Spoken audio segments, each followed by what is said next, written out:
Multiple sclerosis, or MS, is an autoimmune disease, so the body attacks itself, that targets the central nervous system, which we know is the brain, brainstem, and spinal cord. MS involves inflammatory lesions, demyelination, and axonal damage and loss, especially in white matter tracts of the brain that are important for communicating information throughout the brain. MS is three times more likely to happen in females than males, is usually diagnosed between the ages of 20 and 50, and is spread kind of equally within every ethnic group, so there's not one group that's more or less likely to get MS than another. There are three types of MS. Relapsing remitting makes up the majority of cases, and it's episodes of worsening symptoms followed by improvement, a period of stability, and then additional cycles of these getting worse and then getting better, being stable, getting worse again, and so forth. Then there's primary progressive, which is far fewer cases. It's where there's just a steady decline from disease onset, so there's no getting better. There's maybe some stability, but it's really just worsening of symptoms. And relapsing remitting can turn into primary at any time. Then there's secondary progressive, which is really just kind of the worst one. Most cases the other two can become this one over time, and it's kind of what happens at the end of disease progression, and the damage just continues, it becomes worse, and there's no period of improvement. And symptoms of demyelination are varied. Individuals can experience just one, or they can experience many, and the type of symptom depends on where the area of damage of demyelination is in the brain. So there could be memory problems with like the hippocampus, there could be vision with the optical tracts, there's trouble walking if it's maybe more in the spinal cord or with the cerebellum, and so forth. And so disease mechanisms, it starts with the immune cells attacking itself, misrecognizing the body's cells as foreign, and that includes the B cells, T cells, microglia, and astrocytes. But some more physiological ones, maybe, that would be pertinent to our class. There's energy deficiencies because mitochondria, DNA, can experience mutations, and so the mitochondria can get damaged, and we learn that neurons have lots of mitochondria present because they are very energy demanding. So of course that would cause damage to the neuron when there's not enough energy available. Then oxidative stress builds up from mitochondrial damage, but also demyelination, because the oligodendrocytes that create myelin will then release iron when they experience the stress as well. And so when they release iron, it just increases oxidative stress, which then damages the mitochondria more, causes more demyelination, so it just leads from one increasing to increasing the other to increasing the first one again, so there's just this cycle of tissue destruction.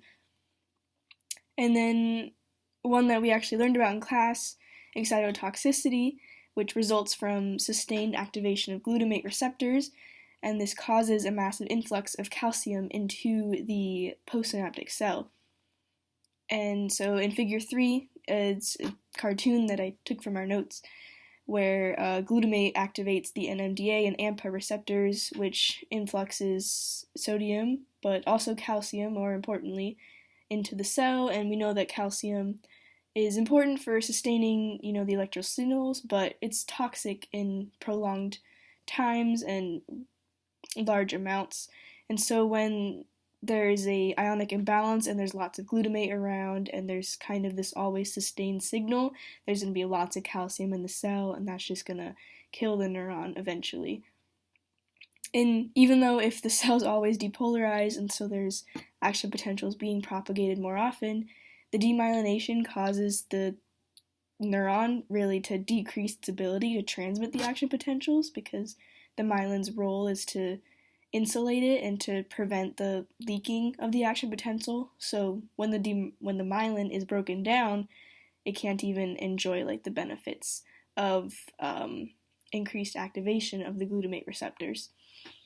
So figure 4 shows the arrows point to areas of the brain that have inflammation and demyelination. And so treatments are really targeting these areas mostly. Right now, they can be injections, pills, or IV infusions. And since there's no cure to MS, it's really just about managing symptoms. And so, since people can have varied symptoms, it's really specific to each person. Research right now is investigating preventing disease progression or preventing, getting MS, identifying if there's any like genetic markers for that or environmental conditions, neuroprotection, so like protecting the integrity of the myelin and the neurons, remyelination after it's been broken down, and axon repair after they've been broken down. So there's many possible targets because there's many things that kind of play a role in causing MS. So you can target the immune system so they don't attack itself, the glial cells like the microglia and the astrocytes so they don't attack itself, the oligodendrocytes so they can either, create more myelin or make better myelin, the neurons so that they can, get repaired or be more hardy against the attacks, the mitochondria so that they can make more energy, and the ion channels, maybe AMPA and NMDA blockers could be, have been explored a bit, kind of like how we talk about schizophrenia in class. A study looked at gene therapy in mice that successfully suppressed the immune response genes that produce MS in the mice. A little bit has been, some studies have found that vitamin D deficiencies may be linked to MS, so there's currently some stuff about vitamin D supplements. And finally, stem cells, really kind of a thing for every disease, possibly, where stem cells, they can replicate themselves and they can also differentiate into other cell types. So for MS, it could, differentiate into new neurons or into new immune cells or into new oligodendrocytes that could possibly be before disease onset.